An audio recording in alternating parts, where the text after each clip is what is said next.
Friends and family, welcome to another live broadcast brought to you by Premier's Turning Point, with your host, Bishop Dr. Uton Lang, and co-host, Overseer Franklin Williamson. We pray and hope that something that is being said today will bless your soul and spirit. Please take a quick moment to like and share this broadcast with your friends and family. Thank you again for joining us. Let's go into our live program. Blessings, one and all, and welcome. This is Bishop Dr. Lang on another episode of Premier's Turning Point. We hope everybody are, really enjoying your summer, despite the pandemic, trying to get closer to the Lord over this time, and also resting from worry and have really great expectations for the things that the Lord are doing. We are coming to you live again today, and my co-host should be joining us. But we wanted to continue with our new format of about 20 minutes. We're going to talk about updates. And this time we're still going to do a coronavirus update, being that it's still massively affecting all of us. And then in the last 20 minutes, we'll talk more about some current events and what is going on in the world around us. So make sure you have your, you get on with us. Make sure you're liking and you're sharing. And you're also subscribing to our YouTube channel to make sure you get all of the information. You want to make sure that you are, in tune with what's going on and know whatever else is up, so that you can, be well informed and make the best decision that you can in your life, for your health, your well-being, for your spiritual well-being. You want to make sure that you're in tune and communicating with the Lord. So we want to cover all of that to make sure everybody is doing well. Everybody is facing, this pandemic with all the necessary knowledge and information that you have, and you're just looking ahead for an awesome life, because when during the crisis in the vessel, we can smile at the storm. When the Lord is, leading our lives, it doesn't matter how difficult the time is. So we're going to start off, talking a little bit about a little bit of an update. Feel free, if you have questions or comments, to make them on the Facebook page or on YouTube, so that we can join in and, get all of that information. And we'll be happy to answer questions, to share information, and get you on the same page. That is really what we're about. We're about, making sure that everybody is, getting all the information that they need, and everybody knows exactly what's going on. So this is very important to us.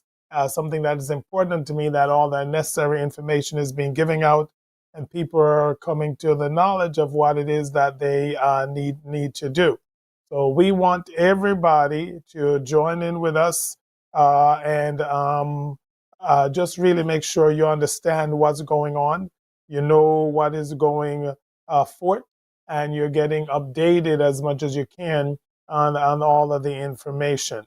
We want you to have the right information so that you can make the best decision that you have made concerning, especially right now, we're talking about the COVID-19 crisis and pandemic, and we want to make sure that you are understanding and know everything that is about to happen.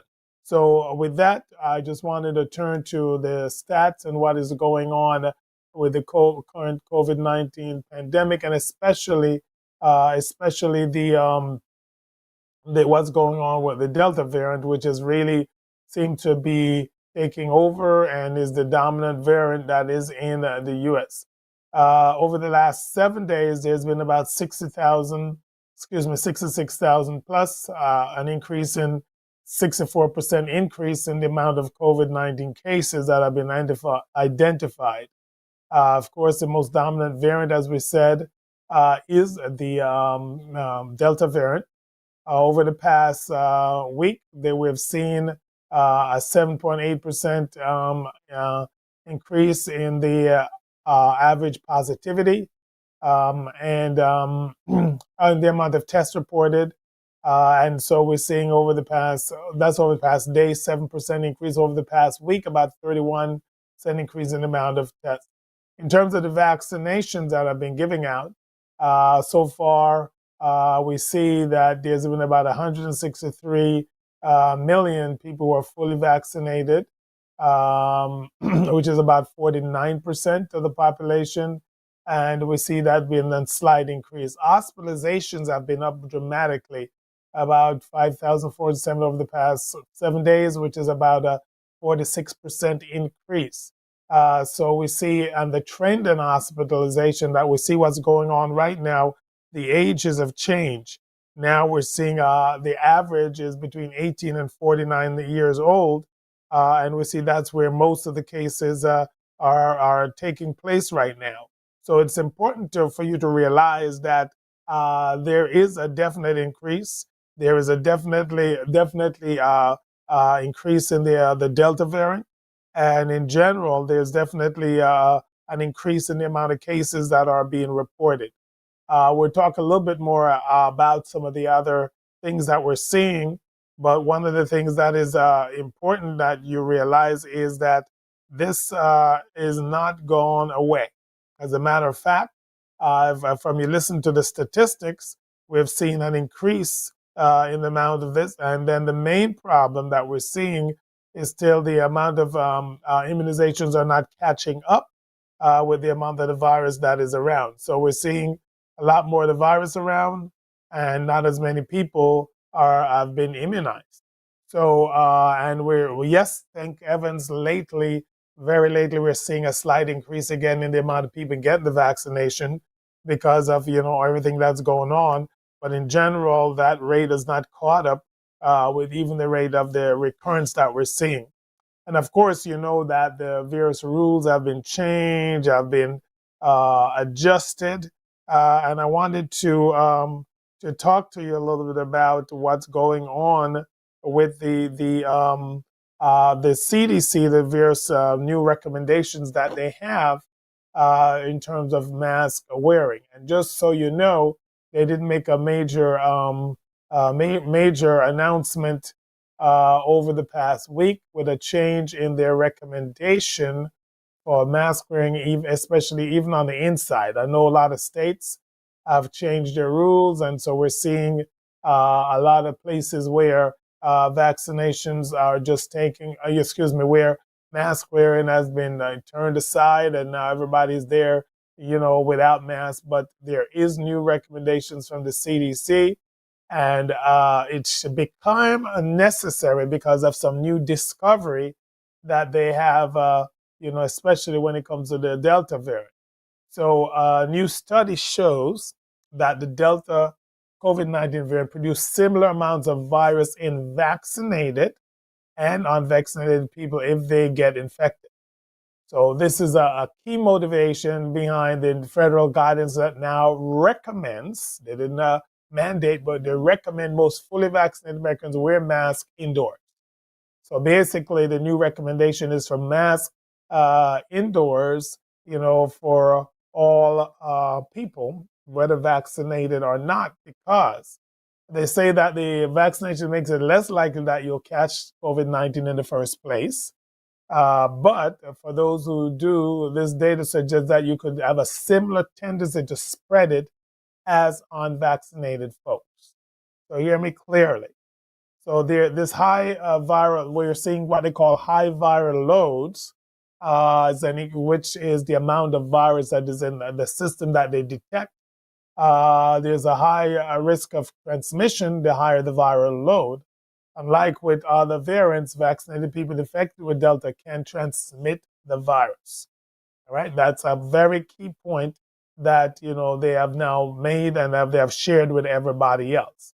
And so this is something to be very much aware about. So the study that was published by the CDC on Friday, it actually describes a 469 Massachusetts residents who were infected in a July outbreak in Barnstable County, which includes the summer vacation destination in Provincetown.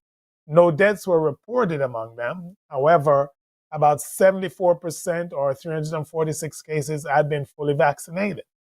Of those cases, 79 reported symptoms. Generally, sequence cases reveal the Delta variant as the main culprit. So the researchers found evidence that viral loads were similar among 127 fully vaccinated people and 84 others who were unvaccinated. So partially vaccinated or whose vaccine status was unknown, everybody, they were just seeing just a higher viral load. So viral load is a proxy again for how likely someone might be to transmit the virus to others. So therefore, we see there was a recommendation on Tuesday because of the high COVID-19 transmission that we should resume wearing masks indoors. Again, it's a recommendation by the federal government, and this recommendation would actually go for over 75% of the population that lived in areas. So their findings were, and their recommendation is that you would, really, go out of your way to try to wear a mask, especially in certain areas. So the finding that the Delta variant resulted in a similar viral loads was pivotal discovery, leading the CDC to make this unprecedented mask recommendation. So everybody, I know some people are saying, well, the CDC and everybody is going back and forth. And one day they're telling you to wear the mask, and the other day they're telling you not. Well, of course, it's going to change based on research, based on more information that we are receiving. And one of the stories I saw this week also, they're saying that the Delta variant is almost as effective as the chicken pox, and actually a little bit more virulent. So question remains is, prior to Delta, vaccination was known to impact factors that likely influence transmission. Not only did vaccinated people tend to have lower viral loads, but they also had milder symptoms and were sick for less time. Now, this is prior to Delta. Now, with the Delta variant, we're seeing that, the viral loads are just as high in vaccinated versus unvaccinated people. And of course, the chance of transmission seems to be greater. So the CDC document cited reports indicating the variant might cause more serious disease as well. So even with similar viral loads, it's not a foregone conclusion that vaccinated people are necessarily as contagious as unvaccinated. So it's not concluded yet, but what they're telling us and what we're seeing is that even vaccinated people are having a high viral load, which makes it more likely that they're going to transmit, especially when we're talking about the Delta variant. So guess what? We all need to be aware of what's going on. I know there's still a lot of people who are hesitant about getting vaccinated. Well, one thing I want to say, the vaccine is around long enough now for a lot of people to make decisions. I would suggest, just as the CDC, that everybody be vaccinated. Nobody's forcing, but there's a suggestion, because in so doing, we're going to cut down on the spread in a couple ways. Number one, we're going to see less variants coming around. And number two, if we are, immune, then there's less vectors for this vaccine to replicate in, and then give us a lot more less chance of getting infected. So the new report says that microbiological studies are required to confirm these findings. Yes, they need to confirm all of these findings, but they have to do more studies. But this is even more reason to get vaccinated. Even with Delta, COVID-19 vaccines still reduce the spread of the virus. Moreover, vaccinated people are far less likely to end up in the hospital. I've seen a lot of stories and read a lot this week about people who are now, very remorseful because now they're sick and in the hospital and they weren't vaccinated, and wishing they could go back and change the clock. So I just want everybody just to be aware of what is going on. Among the Massachusetts residents in the latest study, none died and only 5 were hospitalized. However, remember to say there was quite a bit of them that were immunized. So of those 5, 1 person was unvaccinated and had an underlying medical condition, and 4 were vaccinated. Among the vaccinated group, 1 had received the Pfizer vaccine, and the remaining 3 had received the Johnson & Johnson vaccine. The vaccinated individuals range from age 20 to 7, and 2 had underlying health issues. So additional infections were identified among visitors from at least 22 other states who visited the areas from July 13 to 17. So thousands gathered for summer festivals, and infected people reported going to densely packed indoor and outdoor events.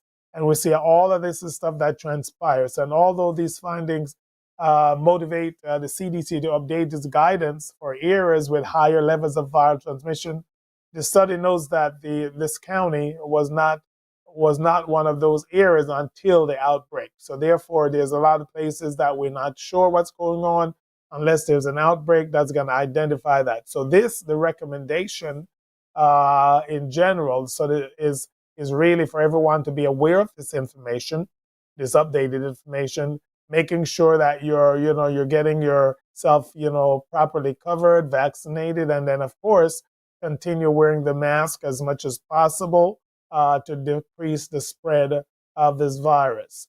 So COVID-19 pandemic is still here. We're still dealing with it on a daily basis. And even for the churches, I know we were just about ready to relax our rules to allow people who are vaccinated to have that option. But with these new findings and what is going on, I think we need to continue wearing the mask for everyone for the near future. We will ease it for those who are vaccinated and the preaching or the choir potentially. But away from that, we're going to continue the mask because this is the one thing that we have that can help decrease the spread. Because even in the people that are vaccinated, as we're seeing, if the Delta variant become aggressive in this area, then that will not be much comfort because it would still potentially could spread. And the other reasoning is we have quite a few children that are under the age of 12 who cannot be vaccinated because there's none available at this current time. But until when those are available, then we can look at it to potentially make some changes in our rules. So we want everybody to be up to speed on what's going on with the COVID-19 vaccine.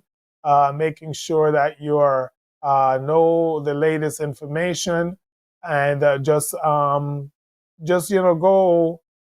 ahead in really covering yourself, making sure that you want to you making sure that you're making the right decision that is going to help you in the long run. So it's very important that everybody is aware of this. Don't get too upset with people that you see wearing masks. I know a lot of people seem to be getting upset. I went to the store. There's signs that masks are not required, even though they don't clarify to say masks are not required for vaccinated people.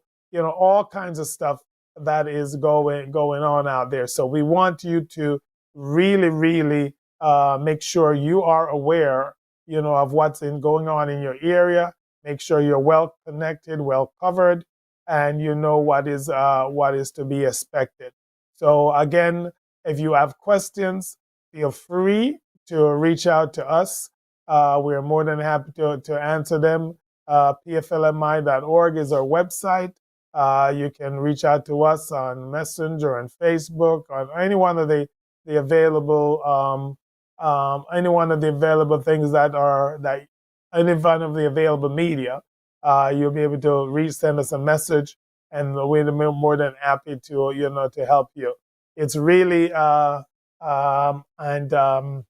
it's really a time that is difficult because we're facing so many different things, and this pandemic seems to be not wanting to leave. But what I want you to do today is to get the information, as we said, talk to your primary care physician, consult your pastor, consult the Bible, consult the Lord, pray, come up with a good decision that you can making sure that you are well rounded, well covered, and you know what's going on. So with that, we're gonna take a quick little segment break for some announcements. I know what we have coming up, which is the major thing that we have coming up is the our anniversary, and that is coming up very soon. Friday the 13th, we're going to have a dedication and anniversary service at 7:30 p.m. Saturday the 14th, we're going to be in the RV Inman Park for a time of fellowship, food, and fun. Everyone is invited. And then for the 15th, we will be having our anniversary service at 4 p.m. in that Sunday afternoon. Remember, if you're planning to come, please just inform us so we can make sure we have enough accommodation. If you all the churches, we already reach out to you. Please respond. Let us know if you're planning to come and how many people, so we can gauge, what preparations we need to make, and then we can, let people know how many people. If it's, more, if you're bringing 50 people, maybe too much, but below that, we can have a discussion. So we want everybody to reach back out to us. Also, we are doing a journal, which is going to be online on Facebook on our webpage. The deadline is past, but for all the pastors and churches listening, if you get it in today, get what would be your greeting along with a picture to the media at pflmi.org. We will consider getting it in, but today is the final deadline. So, but we really want everybody to join us in this time of celebration. Remember, our church is located at 230 Davidson Avenue in Somerset, New Jersey. Our Sunday morning services are at 9 a.m. And again, feel free to come on in at the point of time. You don't have to pre-register. You just have to come in. When you get to the door, there's a sign. If you have any of those symptoms, you need to let us know so that we can advise you. So again, we really, really appreciate you all joining in, listening in. Please join us in that for this time of celebration. It's going to be an awesome time. We have a couple awesome speakers, and we have great things that will be going on. So again, those are our major, break announcements of what's going on over at Premier Family Life. I think Overseer Williamson is not joining us today, but nothing that I think is immensely coming up, but we can move along. Just one last thing before we move along. I know one person had a comment that they feel like they've been held hostage by the people who refuse to get vaccinated. God provided an answer to our prayers, but people still don't realize. This is one sentiment of one of our persons on the line today. I want everybody just to really think carefully, about this pandemic and the things that the Lord has provided, and are we taking advantage of the vaccine that God has provided through science and His working. So with that, we are going to transition to our next area that we're going to talk about a little bit. And August, actually the 30th of August, is National Grief Awareness Day. The National Grief Awareness Day is dedicated to raising awareness of the myriad ways in which individual cope with loss. There's a lot of resources that are out there that you can, tap into. I know grief is one of the things that is plaguing a lot of people after a loss. And this was there's actually a grief awareness. This day was set apart to remind us that there's a lot of grief and suffering, and as the church, we can go a long way in helping to reach out to people that are suffering. I think some of the times we think the church is just to tell people, you're going to go to heaven or hell. Yes, that is a very important point, because I preached today at a funeral. This is decision time, and you have to decide where you're going to spend eternity. But while you're here, there is things that affects us, even though we're Christians, and even those, but there's so much. Grief is one of the oldest and most enduring aspects of the human experience.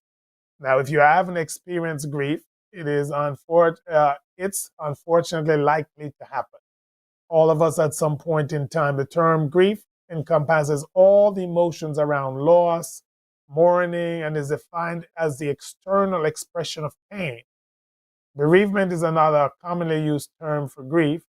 Throughout human history, there have been many attempts to describe and heal grief, and they have changed significantly over the years. Due in part to our vastly improved physical and mental health care, grief is understood far differently today than even a little as 100 years ago. While we often have the privileges, of not only losing our loved ones when they are at the ripe age, comfortable and with family, nearly this is relative been not the case always throughout history. A lot of things have made that differently. A lot of hospice care, people are more in tune to what's going on. Families get together a little bit more, so we see that burials often is a family. Often in family groupings occur throughout the world. In many cultures, family and friends attend funerals or certain types of wakes to honor the deceased.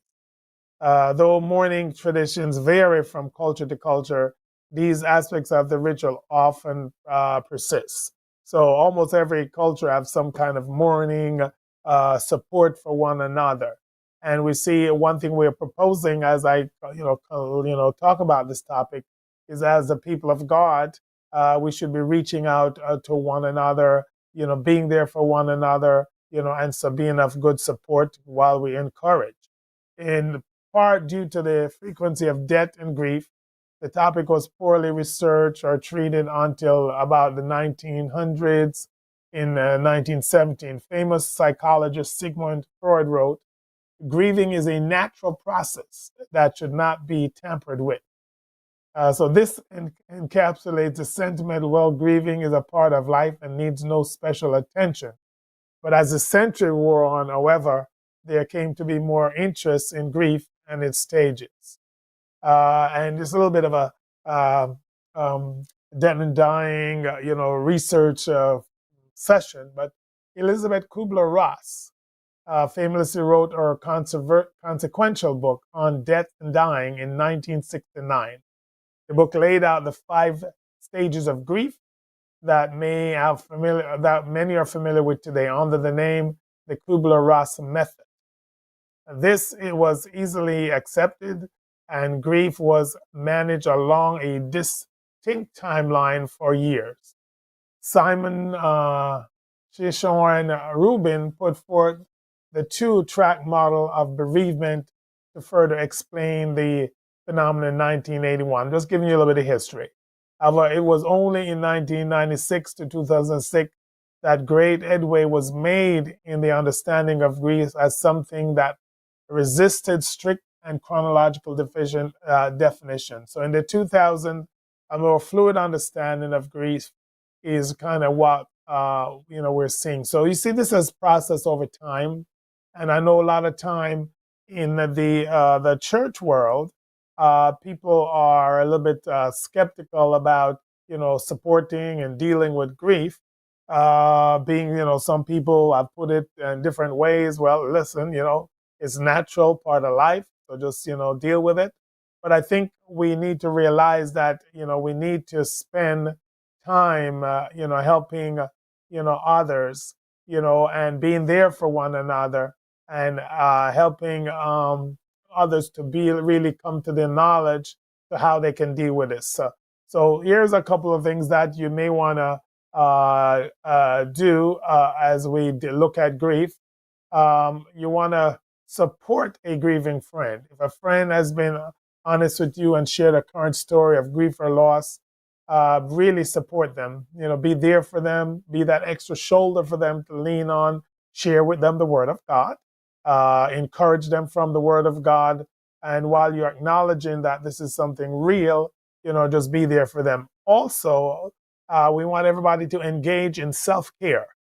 In the thrones of grief, a normal human response to loss, self-judgment, and anger are not productive emotions. Rather than attempting to push yourself onto an acceptable grieving time, and remember there is no one path that is for everyone, but you got to get yourself on the path and deal with caring for yourself, and really making an effort.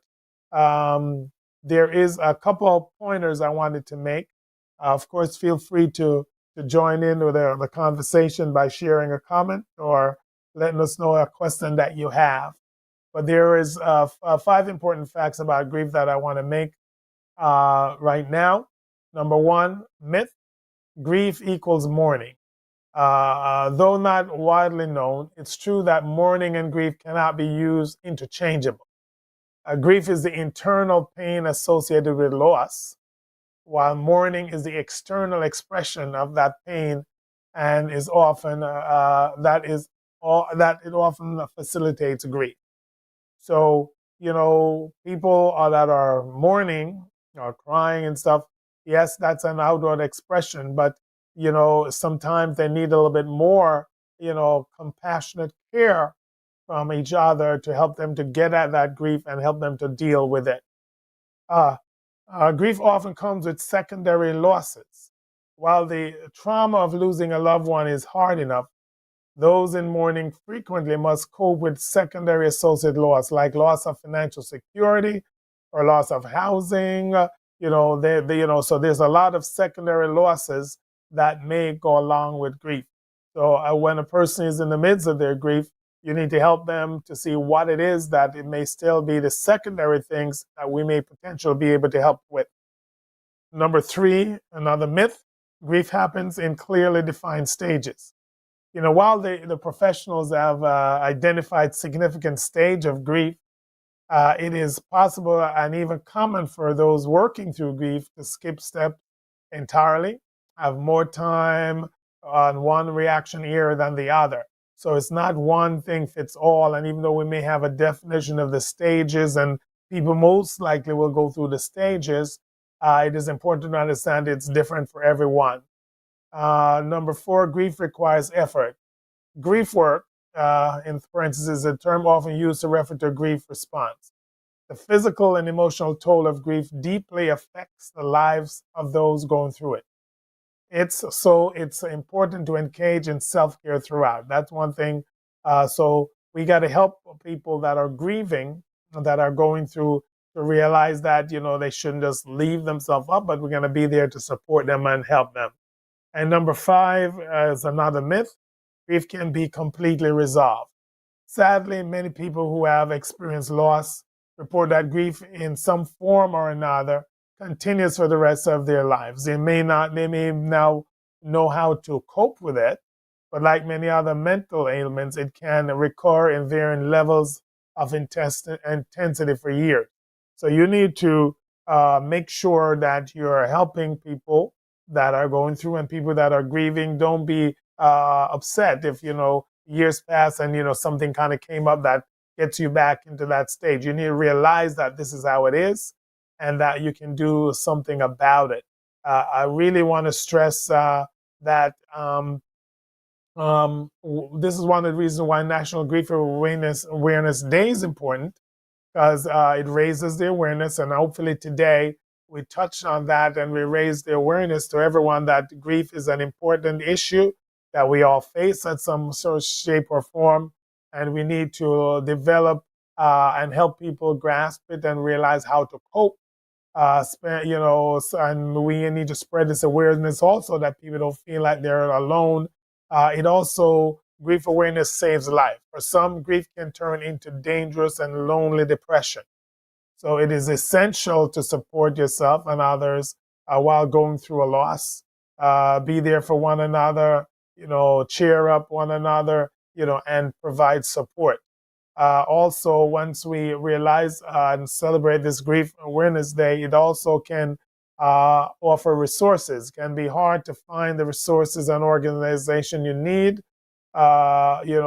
grieving, but you need to realize that as we share with one another, and as we work with one another, we can help each other to get through no matter how hard the grief and stages come along. We want to also make sure people realize that one of the best ways to deal with your grief in the morning is to have a relationship with the Lord. Because if you have that relationship, you can somehow find that inner peace that only comes through the knowledge and the understanding of that Jesus is Lord. And this is going to be one of the important steps that you can take, right? And that can help help you to get through some of the more difficult days that you may face in your life. So today we wanted to make sure everybody is up to speed and understand as the National Grief Awareness Day is celebrated. People are in various stages of grief. There's various issues that they're dealing with.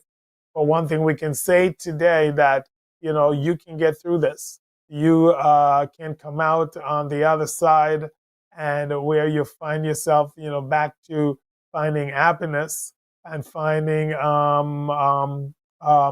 the peace that you need. So the important thing is to be aware, know that grief is real.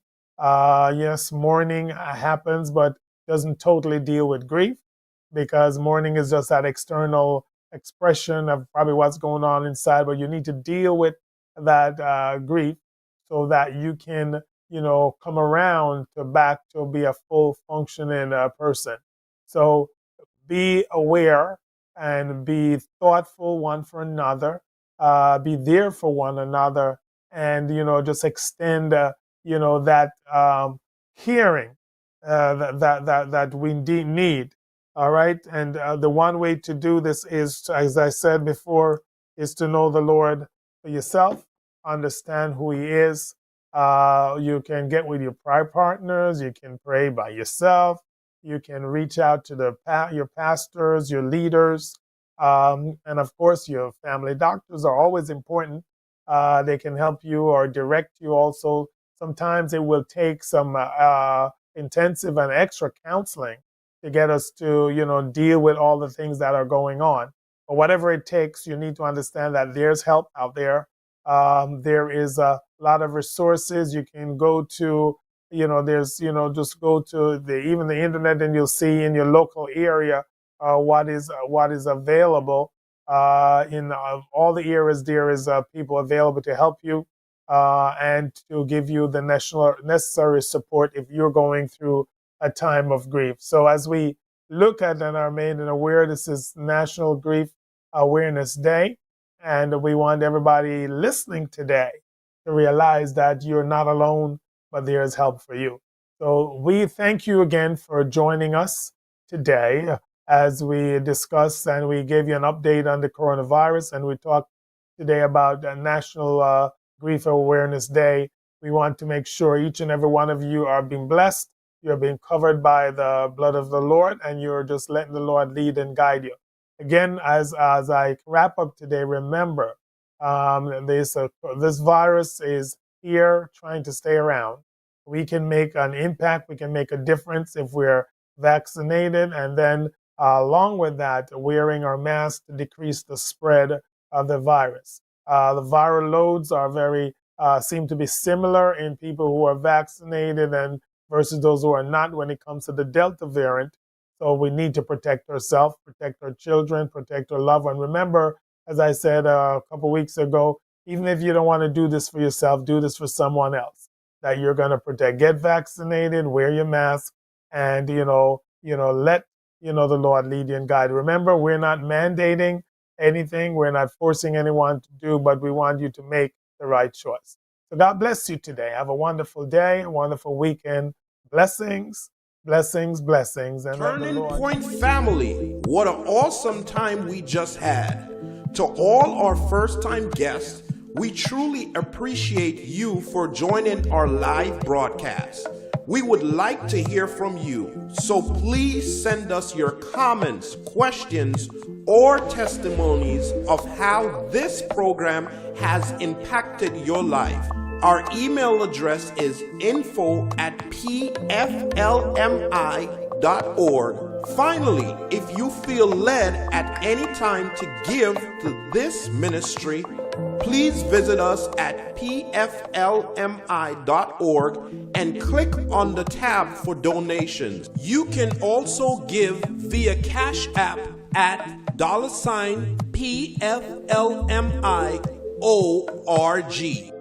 We're looking forward to meeting with you live on next week's program. Have a blessed and prosperous weekend.